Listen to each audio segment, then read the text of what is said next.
We're so glad you're with us today to stay curious. You see Gary Allguire, structural engineer for Apollo and the shuttle spacecraft, sitting beside me. Hi, Gary. Hi, Mark. How you doing? Always great to have you on board and hear you doing your docent thing here at the American Space Museum. Gary, you're going to help me today look at the late Tom Stafford, who died yesterday at age 93. We're going to look at his 4 missions. Each of them, you could say, had death knocking at their door. Wow.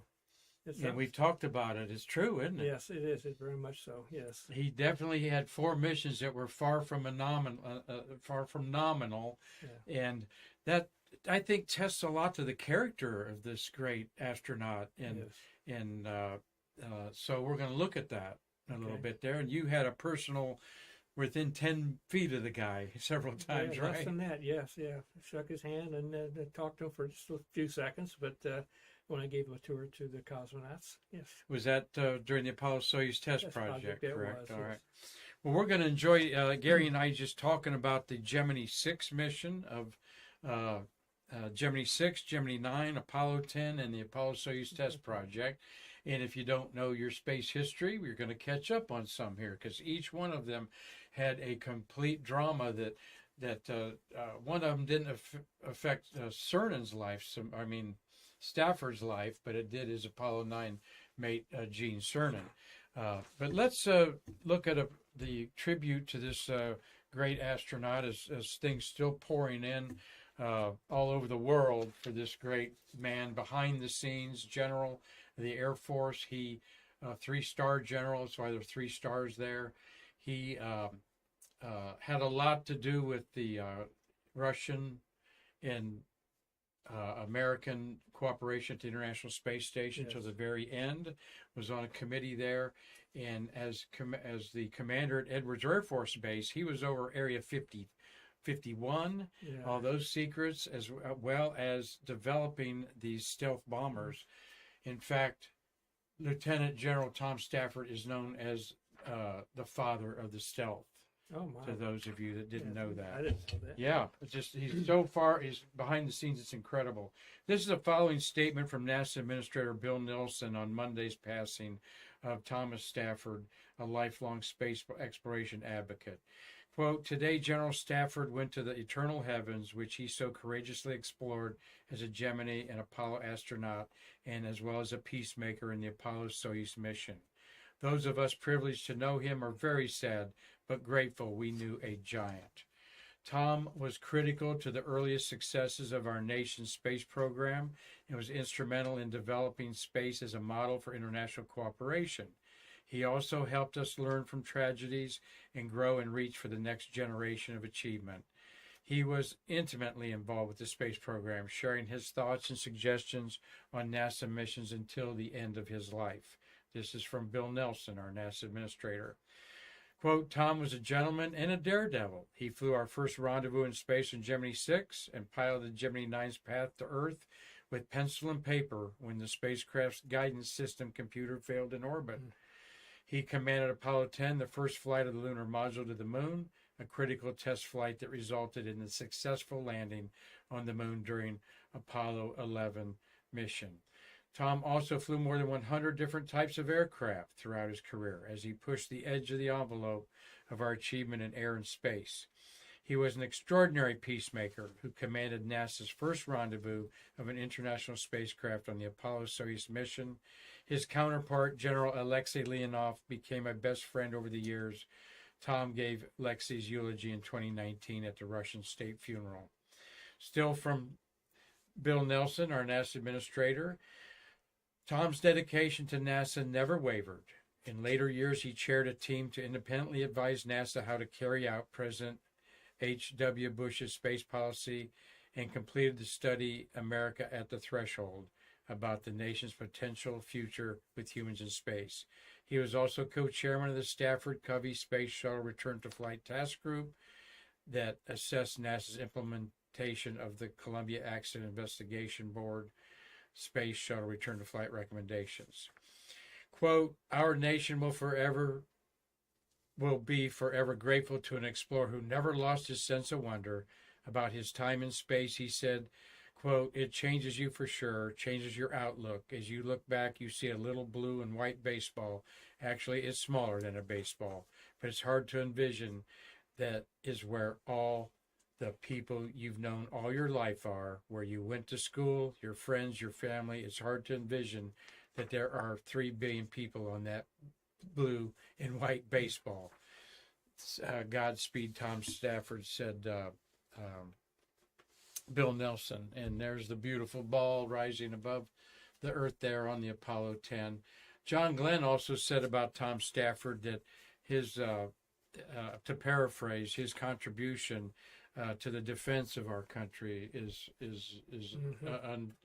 unparalleled to hardly anybody that has been involved with that. Again, the father of the stealth bomber and fighters and all that he's considered. So we're going to look at his life here. Where'd my cheat sheet go? I had it taped right there. Right here. Okay, I got my picture. Oh, here, Marty. Let me go back here. I said it. That's yesterday. I'm looking for my. It's not over there, is it? Oh, Marty's got it there for me. Thank you, buddy. All right. All right. And welcome to Marty Winkle, who's here with, we're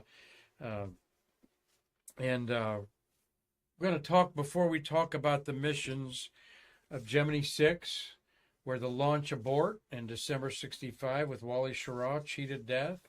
Gemini 9, the angry alligator, once they got up there, the docking probe, the docking system, yep, it they weren't able to dock with it because the cover didn't come off.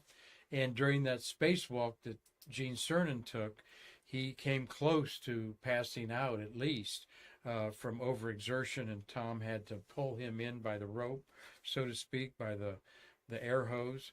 Apollo 10, a radar mistake, had the ascent stage thinking it was going down instead of up. A bucking bronco ensued. Within 10 seconds, they could have crashed into the moon. And then Apollo-Soyuz test project had the drama of the landing of the spacecraft, had hydrazine chemicals bleeding into a vent accidentally, and it knocked out Vance Brand, and Stafford and Deke Slayton were conscious, but all 3 had to spend 2 weeks in the hospital to get over those hydrazine burns. Or whatever the toxic chemical is, we'll talk about there. So that's what we're going to talk about today. But first, Gary, we're going to visit to Spaceview Park and the Hall of Fame here project that NASA, that the American Space Museum's U.S. Space Walk of Fame Foundation created back in the 90s. Project Mercury, Gemini, and Apollo were major $1 million projects of this museum in the 2000 era up there. And this is how the park looks like the Gemini gallery today. Gallery, I call it. Those pylons are shaped like a 2, just like the Gemini symbol at the end. You have astronaut handprints in bronze on each pylon. All of the Gemini astronauts are there, and pavers are in the ground of each of the missions. And there's Tom Stafford. And this was dedicated in 1996, so it was about 97 when he was out there in front of the marble wall that has space workers on it. There's Charlie Mars, our godfather. Charlie was in the museum today, in fact. And he remembers that this day when I showed it to him, he said Tom had that cell phone in his head the whole time there. People constantly calling him up. There's Charlie Mars, was a project manager of Vandenberg, also Space Station Freedom. In the Apollo era, he was the liaison NASA manager between the Grumman lunar module and the astronauts that were going to board it. So there's the paver for Gemini 9, Gemini 6 actually there in the ground. I was remiss and didn't pull up their handprints there. Great tribute out there, isn't it, Gary? It's quite, fantastic, really. Only place in the world. There's Tom looking at his handprints in bronze there, and how he signed it and all. There's Karen Conklin in our background there. She's hating me pointing that out, but she's been around our museum for almost the whole duration since it morphed into museums. And there's a great shot of the general with a 1997 flip phone up to his head there, and just a great day. Many astronauts have helped us. Tom has helped us to, even last year, he offered something from the Apollo-Soyuz test project, a crew signed piece of beta cloth that we put up in an auction, and I think it went for several $1,000s. So here's the symbol for the GTA-6 Gemini Titan Agena rocket, is what GTA stands for. The Agena was the docking. You know some of this history, so please chime in there, Gary. Okay. Of course, Mercury astronaut Wally Schirra riding his second flight there with Tom, always known to be having a receding hairline there. Yes, he did. Back in the day, being outfitted in the White Room. And when they blasted off on I have to look up that date, and I'm not going to talk I'm going to talk in generalities. So you space geeks out there, I'll probably say a few wrong things. I'm asking forgiveness from the start. But early December, they got down to T0, it fired, and it shut off. That's right. What stories did you hear about that, Gary? Well, I heard that they were going to, one of the astronauts was going to use the ejection seat to get out. And I was always told it was Tom Stafford reached across to Wally Schirra and says, don't do it. And the reason they didn't want to do it, because Tom Stafford has always said, if we do use the ejection seats at the pad, you will see 2 Roman candles come out of the capsule. And there's a logical reason why. Yes. And that was because they're sitting in pure oxygen for hours, and oxygen does absorb into your clothing. So when the rocket engine that's underneath their seat fires, it would ignite their suits, and they would go out as flaming candles. And so they never wanted to use that. That makes perfect sense to me. I also heard the story that the experienced astronaut Wally Schirra said he didn't feel any. I've read this in his book that he said he didn't feel anything in his rear end, which he didn't use that word, but I didn't feel anything in my rear end like in Mercury of us moving, so I didn't think that we had lifted off.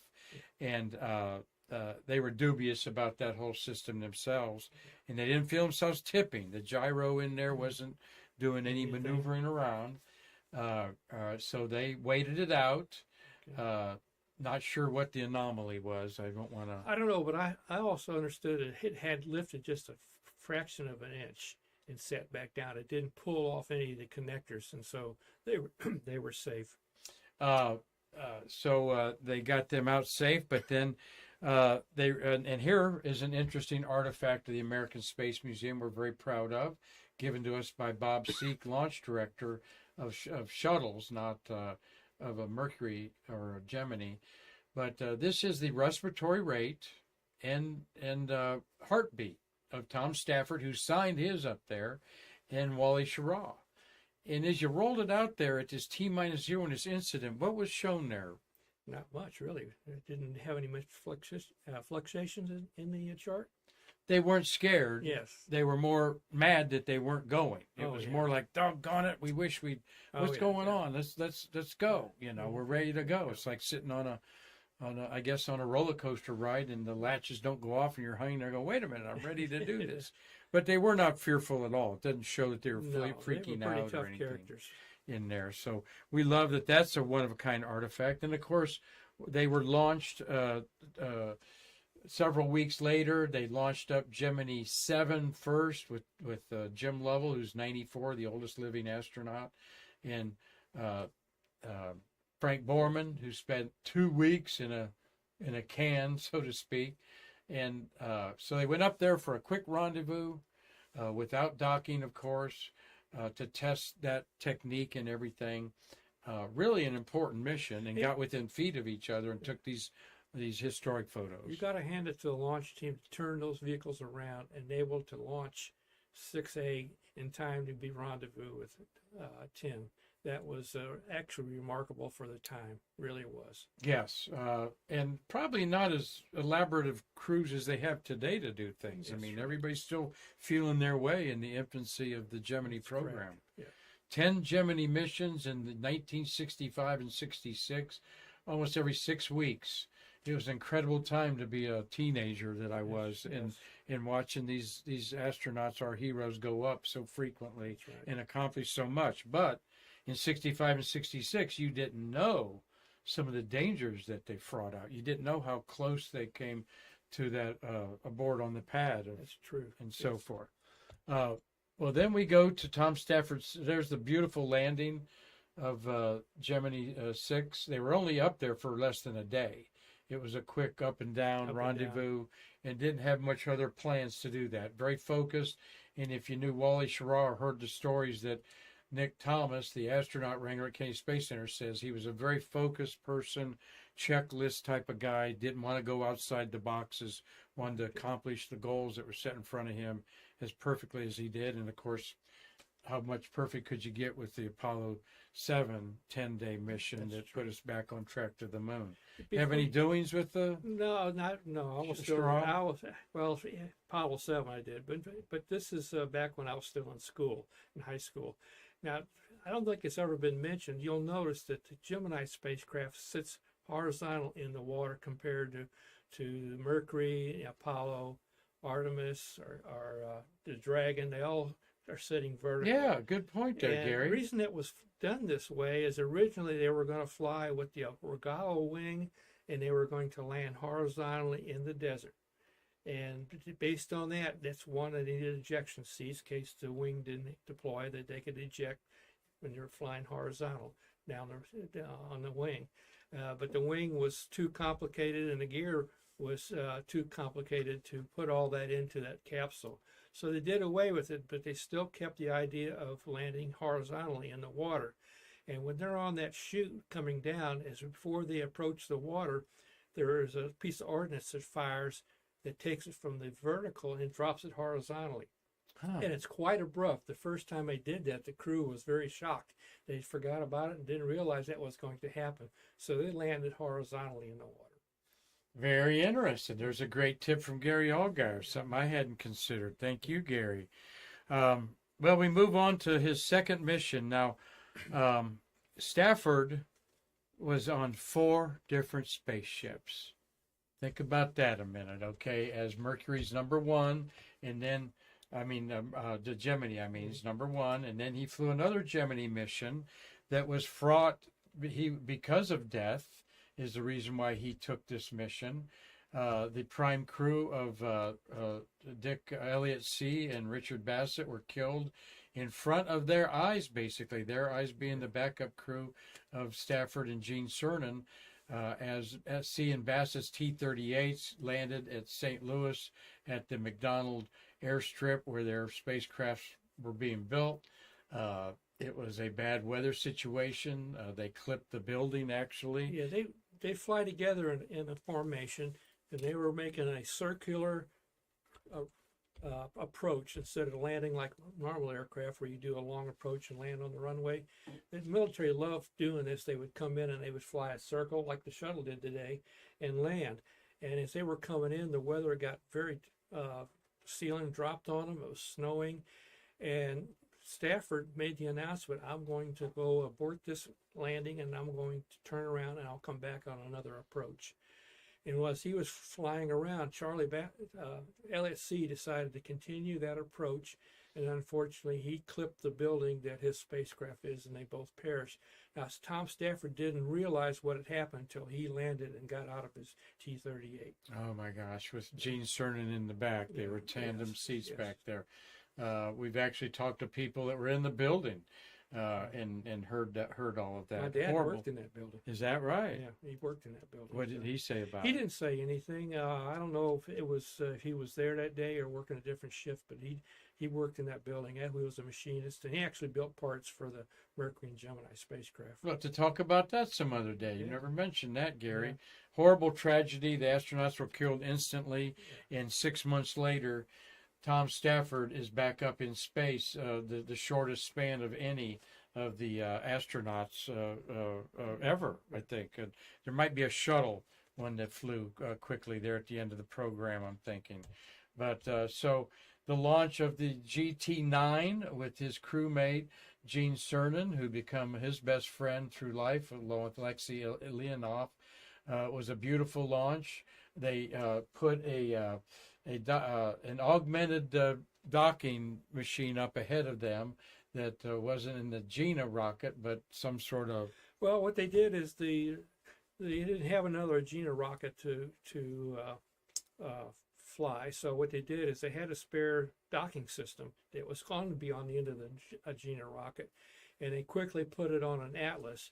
Now they did hurry up, and part of the hurrying up, they missed a step that released this one strap that held the nose cone on.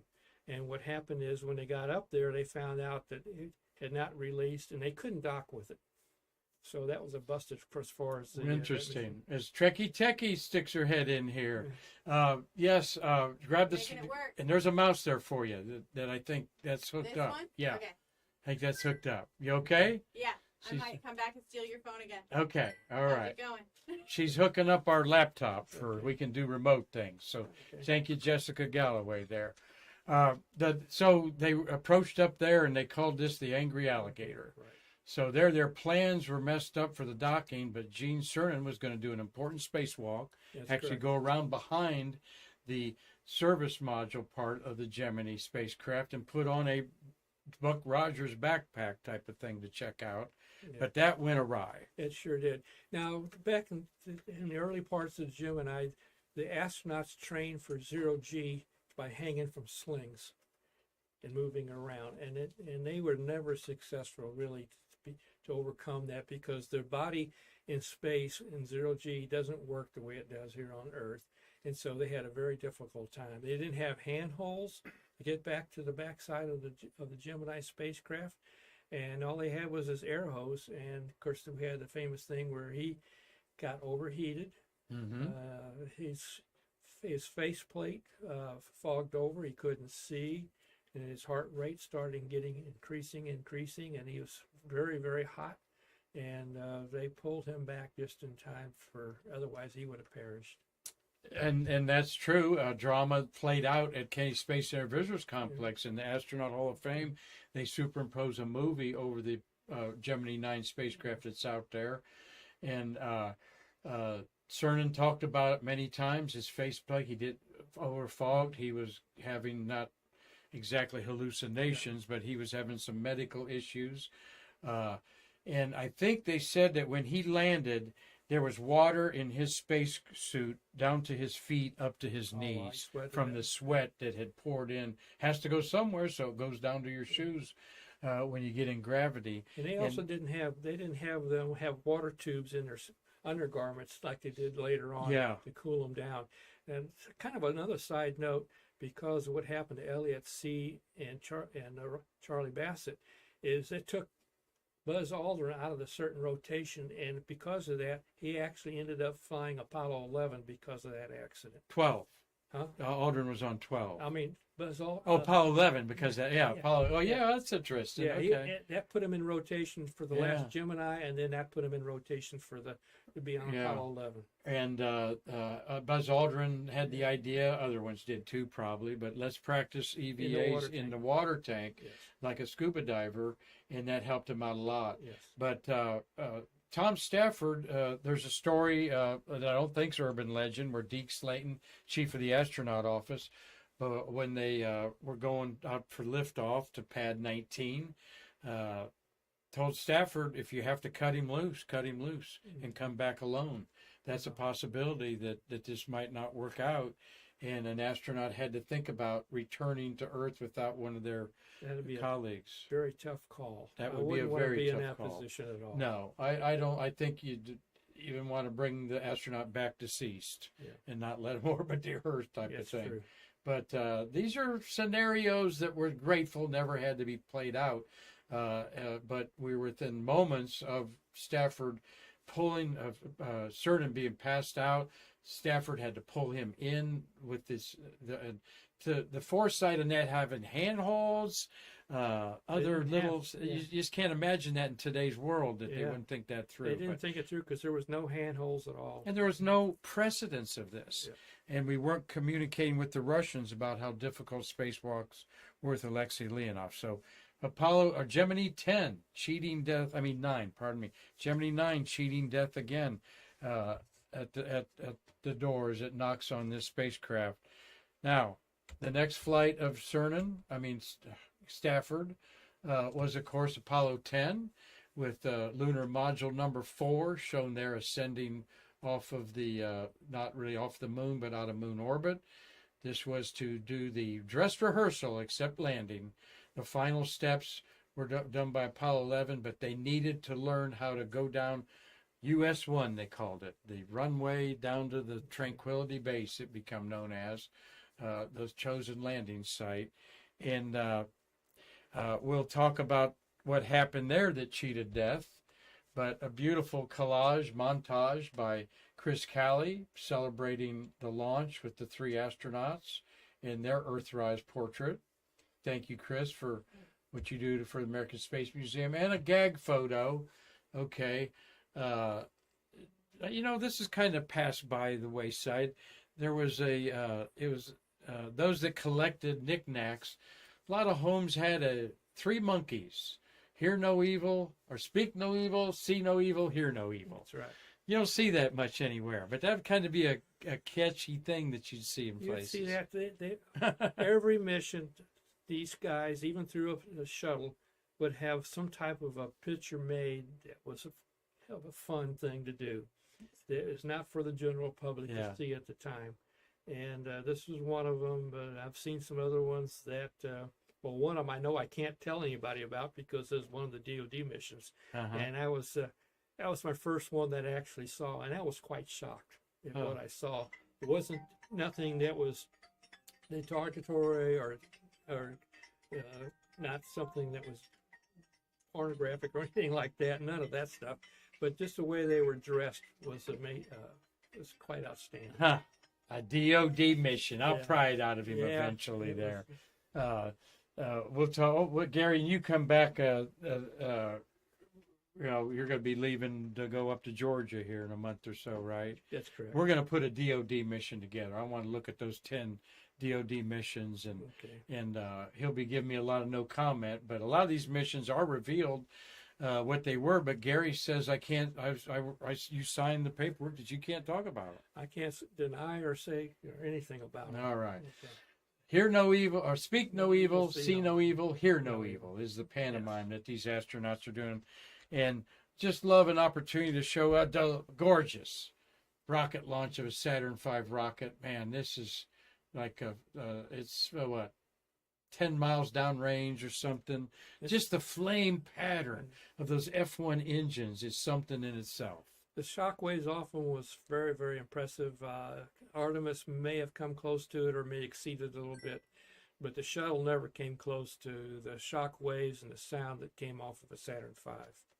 Very, very impressive. And I say this many times at public events, Chamber of Commerce, Rotary clubs, that sort of thing. Our great country, every county in our great country probably has arrowheads from the Native Americans that live there, okay?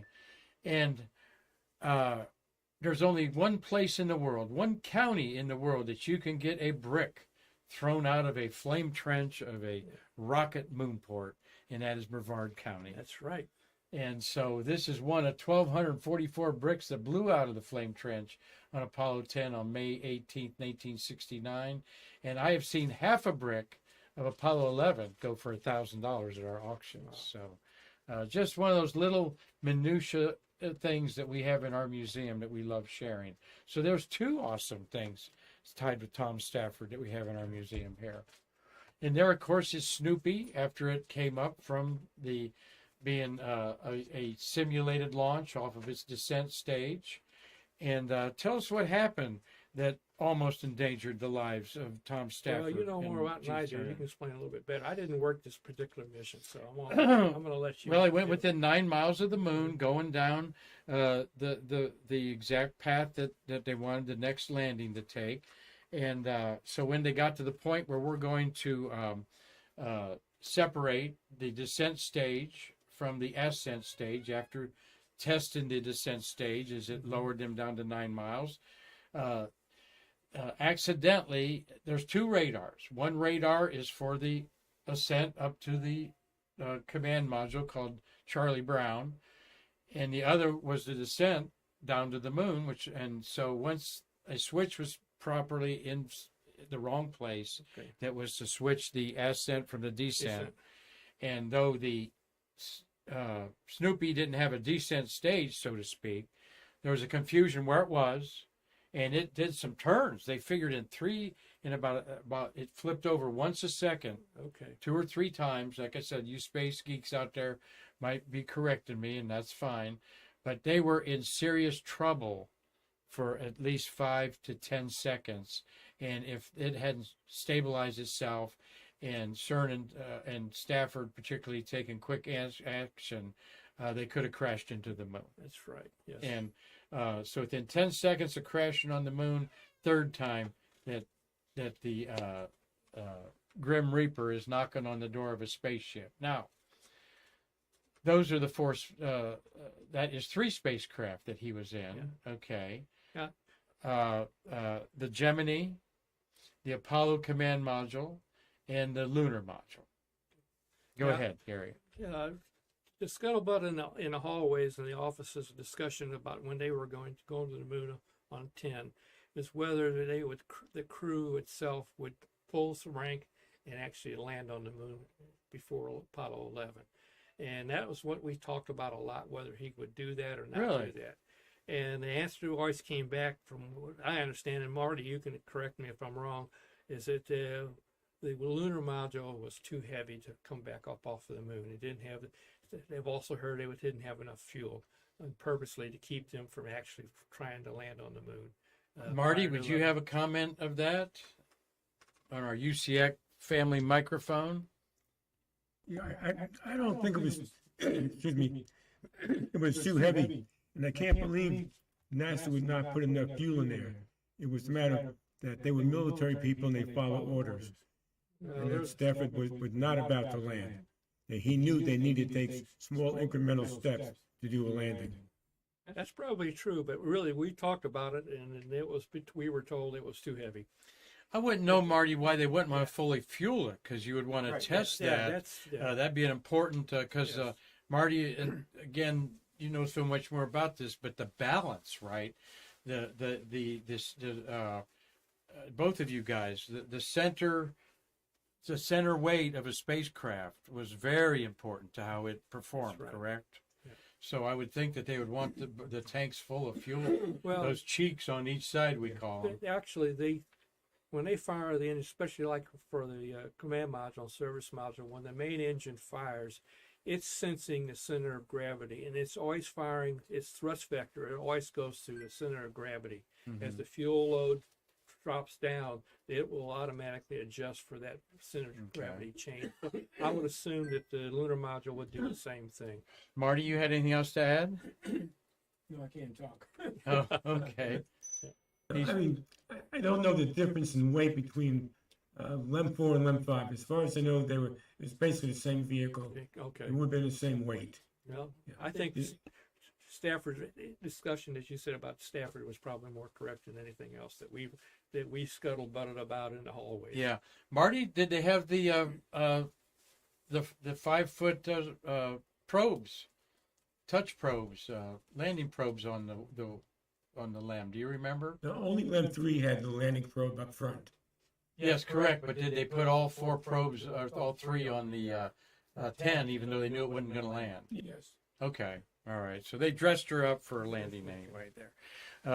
Like we said, this was a very hair-raising event. And in fact, some of you may be commenting, don't know, but it was the first time on an open mic an astronaut cussed. Okay. And Gene Cernan said the GD word. Yeah. What the heck happened? Just happened as they were bucking bronco in what Life magazine called barnstorming the moon.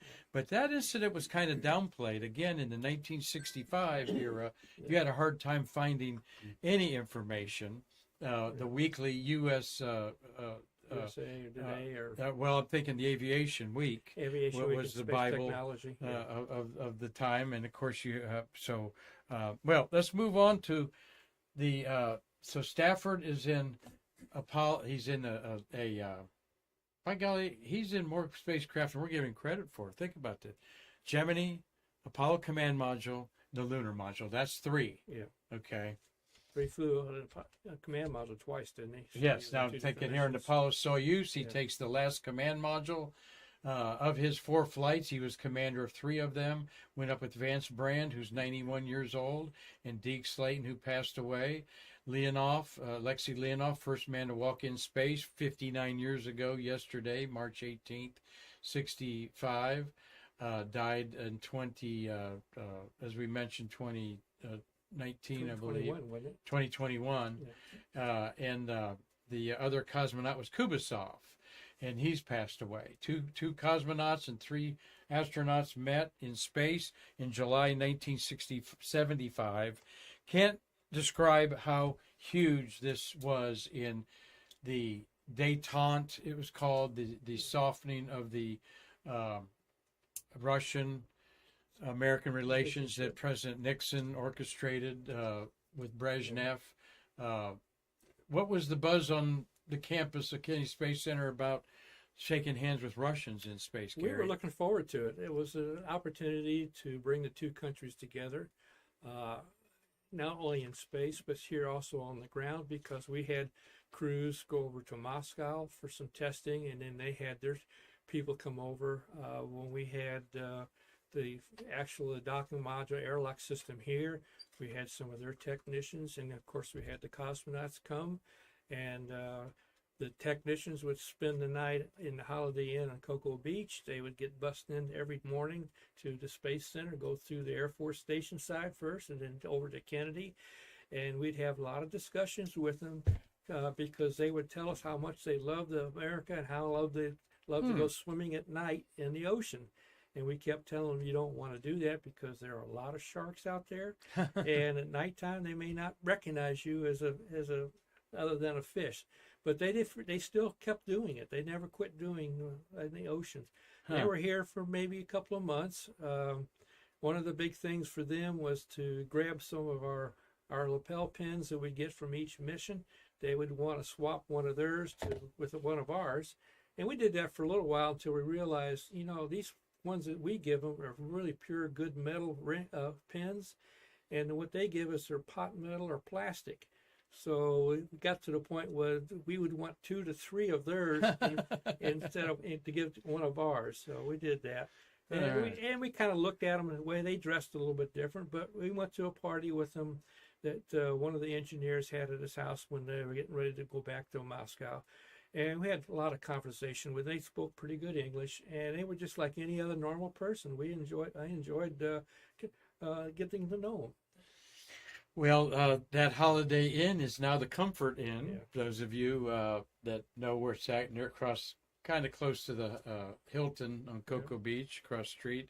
Siam Orchid's a good sushi and Asian place to eat that's attached to that, and they have a big tribute to the Gemini or Mercury astronauts, that bought the hotel. Oh. Because they did not want to stay out at Hangar S with the monkeys, chimpanzees in there.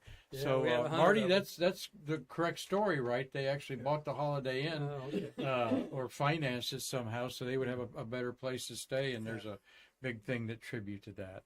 Well, the drama of this Apollo-Soyuz docking didn't happen in space; it happened on the way back from space. And here's Tom Usiak. Wonderful photograph that he took in July 1975 of the launch of a Saturn S1B off of the milk stool, they called it there. So it could reach up to all the connections on the LUT, right? The Launch Umbilical Tower, a phrase that Marty taught me. And here is Leonov and Stafford, each one of the spacecrafts took up half of a couple things that they would put together in space, and then probably flipped a coin to who's going to bring it back whole. On there. So, but when Alexia is sitting in the commander's seat too, so Tom let him go in his seat, so that was pretty nice. yes. So Stafford got to sit in a Soyuz spacecraft, the first American to do that, and that become his fourth spacecraft that he was inside of in outer space. The docking system itself that Gary's going to show us some close-ups of could be considered a vehicle in its own right in some ways. because it was self-contained and had this. It could convert over, as an airlock from the 14.7 two gas systems that the Russians used, and to our system, which was pure oxygen at 5 psi. Well, I'll show the handshake in space that we have autographed by everybody, but we didn't get. Never got Deke Slayton to autograph this in our museum. Another artifact that we have here, proudly displaying in our one-of-a-kind museum. So when they landed, I'm going to give you the account. Deke Slayton, this was, he never got to fly in Mercury or Apollo. This was his first actual space mission, was the Apollo-Soyuz project. But he was so important as the chief of the astronauts. He chose the astronauts. He wielded great power. Yes, he did. Unilaterally of choosing the crews and so forth. But here's the drama that happened. The mission was considered a success both technically and public relations for both nations. The only serious problem was the re-entry and splashdown of the Apollo spacecraft, during which the crew were accidentally exposed to toxic monolethyl hydrazine and nitrogen tetroxide. And that was the two hypergolic fuels that when they touched, they exploded in the reaction control system. And the RCS was inadvertently left on during the descent, and toxic fumes were sucked into the spacecraft as it drew in outside air. All right. Brandt briefly lost consciousness while Stafford retrieved emergency oxygen masks, put one on Brandt, and gave one to Slayton.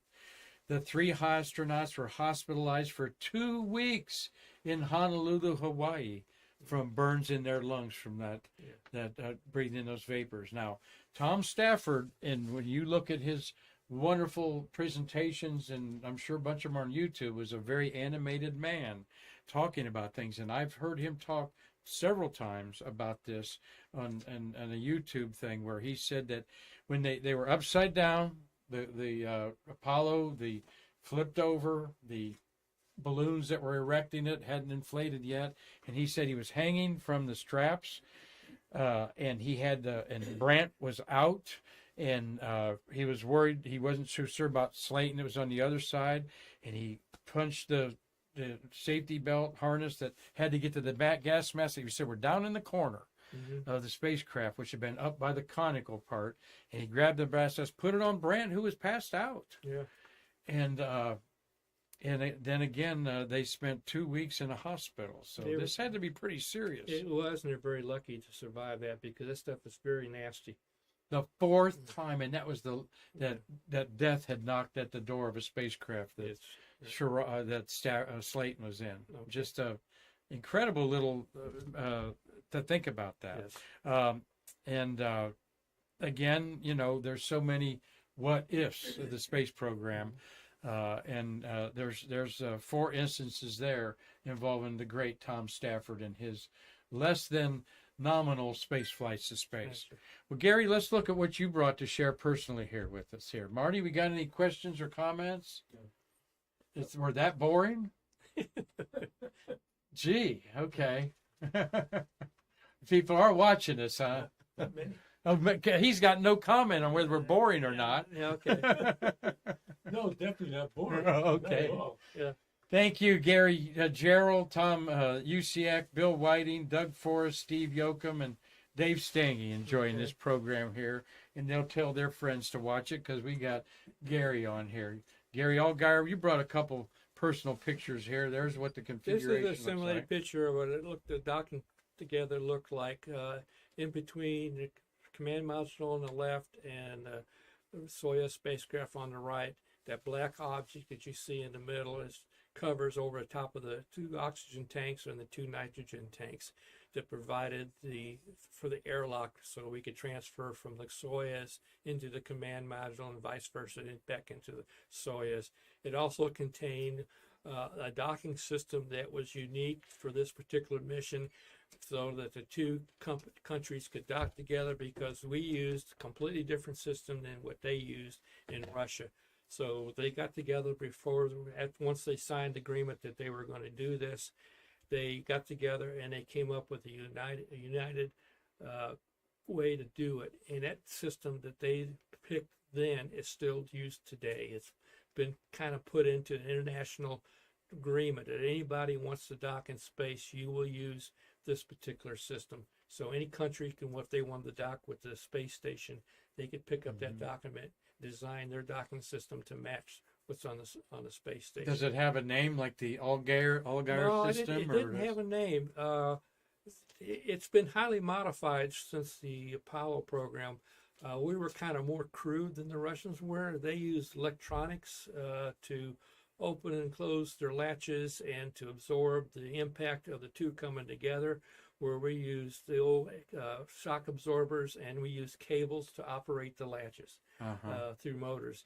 This is a big deal. You've got space vehicles that weigh tons, okay, and there's in space that we say weightless in microgravity, but the mass is still there to push things around. Now, originally, the Russians wanted to be the primary vehicle where they would dock with us.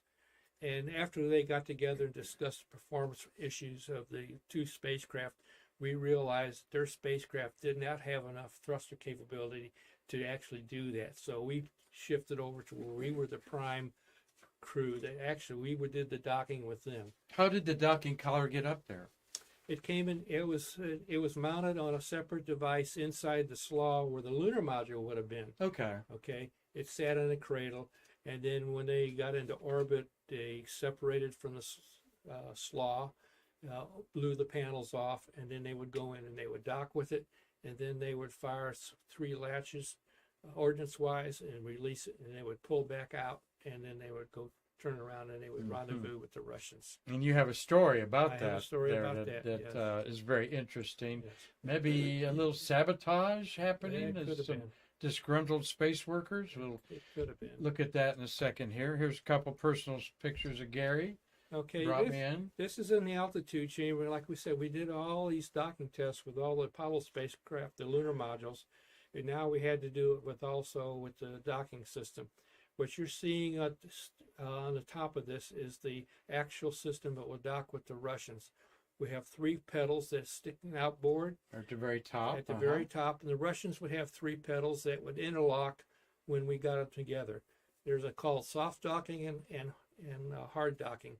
Soft docking was we released a little ring. In that ring was some capture latches, and once it engages the pedal of the Soyuz side, it would lock them, and then they would retract until we had another set of latches that actually physically tied the 2 vehicles together.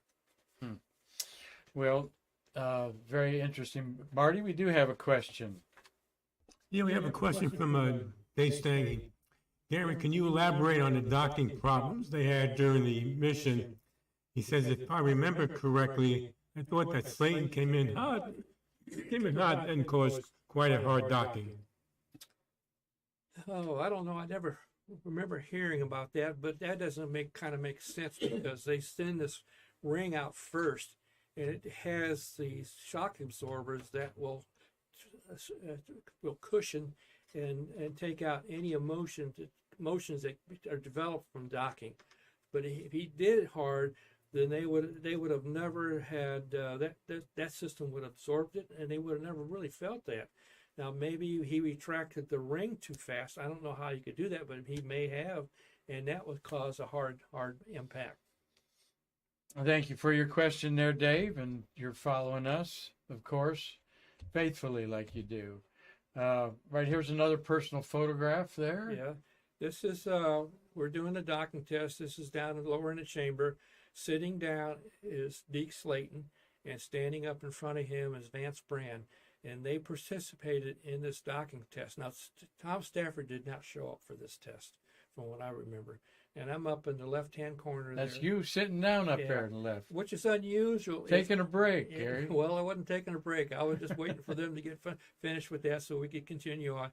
We had to wear hard hats while we were lowering it. Once we stopped lowering it, then we could take the hard hats off. On the gentleman on the right, So that's the flight hardware. that is the flight hardware. That's the actual hardware that we docked with. The like I said, Tom Stafford wasn't not there. And what was unusual is normally I do this with my counterpart, my Rockwell counterpart, which was Mike Wiedemann. And he has been called to California for some management training.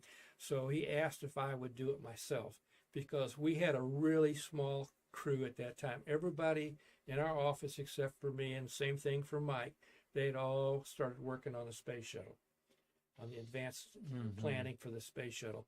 So I was the only one left in our office. Of course, 1975, this is July. The space shuttle had just been okayed by the Nixon administration in 1972. That's right. So, that's one thing I talk about. STS 133, 34, 35 were some of the cleanest missions ever. No disgruntled workers trying to throw a monkey wrench into things because they just lost half of their income to go to another job somewhere else. Gary will talk about that here in a second, but I love this next picture. Okay, this is, I had the honor of escorting the astronauts and the cosmonauts to give them a tour and explain the docking system and the airlock to them. Of course, they knew everything anyway, but I had the honor to do that. Next to me is Alexia. Marty, Gary, if you I'm in the Gary's dark- in the I'm in the dark, dark- he's the only one in the black or dark. It's green. It's dark green. Up there at the top. My badge. I'm getting ready to point out something, so I have my hand in front of my face. I didn't know they were taking this picture. And behind me, to the left in this picture, that's the interpreter, this female interpreter Right. they had. Then you have the two cosmonauts. You have Alexia. And then right below him is the other gentleman that they flew. Kubasov. And then to his closest to the tank that you see, that's Vance Brand. With the sideburns there. Yeah, sideburns. And there's Tom Stafford with his hand up to his side, pointing at something. And right behind him is Deke Slayton. Yeah.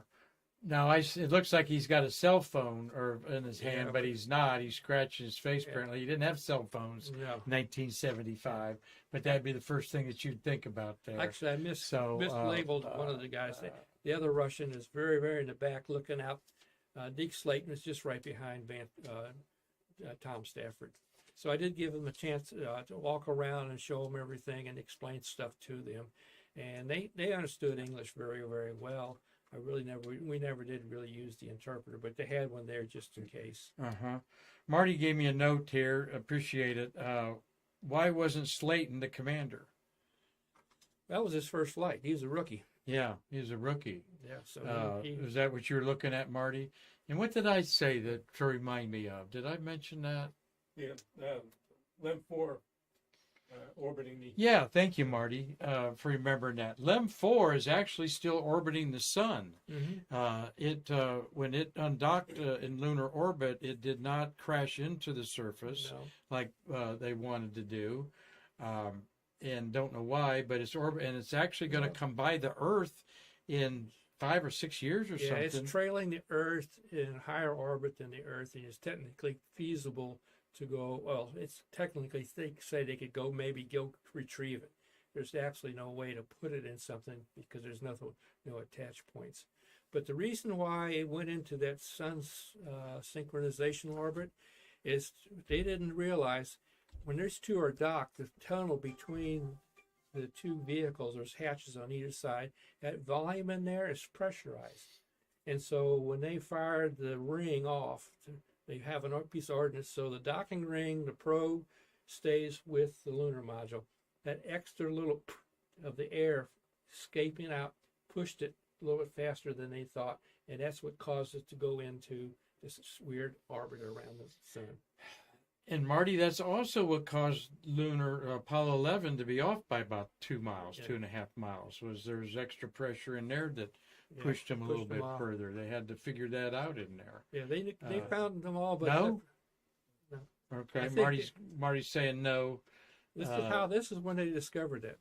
No, I spoke to Charlie Duke about that when he was down there last time. That's what I thought the problem was, and he said no. He said it was the lumpy gravity that caused the. Lumpy gravity? yeah. Okay. Yeah, the lumpy gravity, lunar mascons, they're called. Mass concentrations of lava that's in certain areas and clumps that do that. But well, that's very interesting that Gary's sharing this. He's got one more personal photo with him in it there that says, look at those graphics there. Yeah. What sign company did you have make that? It was the last minute. Apollo 17 is what that says there. A lot of these. You're in the middle. We're in the middle, and to the right of me is Mike Wiedemann, who is the contractor engineer that was still working the AST program that I talked about that had to go to California. And to the left there is Jim Hedges, who was an operations engineer. Normally, they would take pictures of us right before the last time we could be up there around the spacecraft.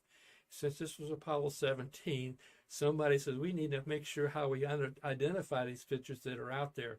And so they grabbed a piece of cardboard, they got some of the tape that we used, and it was red. The reflection off of it, you really can't see Apollo 17. But that's how we know this is Apollo 17. Now, Mike is a special individual as far as I'm concerned. In a way, he's a hero to me. The guy on the right. Yeah, the guy on the right, Mike Wiedemann. He graduated from the University of Florida, and he hired in about 2 or 3 weeks after I hired into NASA.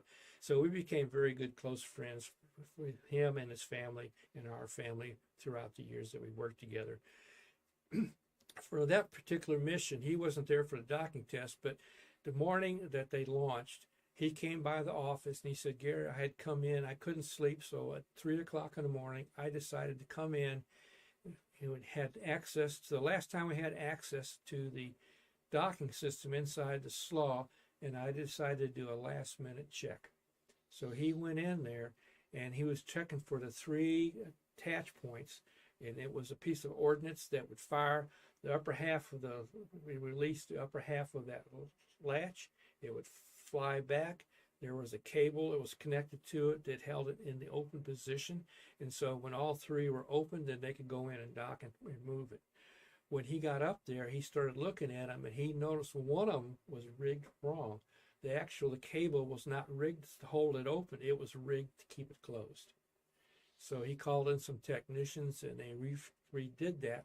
If he had not decided to go in that night, when they got up on orbit and they went to go retrieve the docking system out of the slaw, out of the Saturn V third stage, they would have not been able to retrieve it. That would have boarded the mission right there. Very, very embarrassing. Now, it was never publicly said anything about it. Mike never got any reward from NASA honoring that. Is that right? He should have got a silver Snoopy for that. It was kept quiet. And today I look back and I said, well, it's hard to believe that our technicians screwed up so bad with the 2 quality people that watched that. Was it some form of sabotage? Because all the technicians were going to be laid off after that, unless there was a few that were going to go to the shuttle. So that was a question. It was never an investigation, because time the management found out about it, they had already retrieved it and were on the way to meet the Russians. But Mike was a hero. He passed away here about 2 years before the 50th anniversary of the landing on the moon. Mike Wiedemann, a real hidden figure of the Apollo-Soyuz test project. Very, very dedicated. It was a pleasure to work with that gentleman. Just one of the many people whose memories we like keeping fresh and in front of space lovers out there. Like you, Gary. Appreciate you being here today. We enjoyed honoring this man who meant a lot to the American Space Museum in our infancy, building up Spaceview Park, and the services and so forth, I think, are later this week in his hometown of Weatherford, Oklahoma, that he attributed those Midwestern values throughout his life as embracing those, as building his his character, the man he was. He was. And some of these astronauts didn't turn out as good as they thought they would, but he was one of them that was really Absolutely. an outstanding individual. Gary, thank you for sharing Quite this a lot. program with us here. I knew you'd enlighten it a lot more up there. Thank you all for watching Stay Curious today. Marty, anything to fix up on our Streamlabs board there? Nope. All right. I forgot to put the slide up there, but we've got Chachi tomorrow. Mike Cianelli will be in our studio tomorrow. He is the director of the Apollo Challenger Columbia Lessons Learned program of NASA. Oh, okay. And we're going to build a bridge to Chachi's his nickname there. And he's very anxious to see the museum tomorrow, as well as share with us Forever Remembrance tribute out there at the Kennedy Space Center, one of the most gorgeous displays of anything you'll ever want to see as Yes, the it is. Columbia and Mercury astronaut, or as the Challenger and Columbia astronauts are celebrated so just fabulously out there with at that display. So he was responsible for that. Okay. Mike Cianelli, a good Italian man there. So look forward to that tomorrow. Until that time, I'm Mark Marquette saying thank you for watching. And Gary and I can't wait to see you in our museum to bridge the space between us.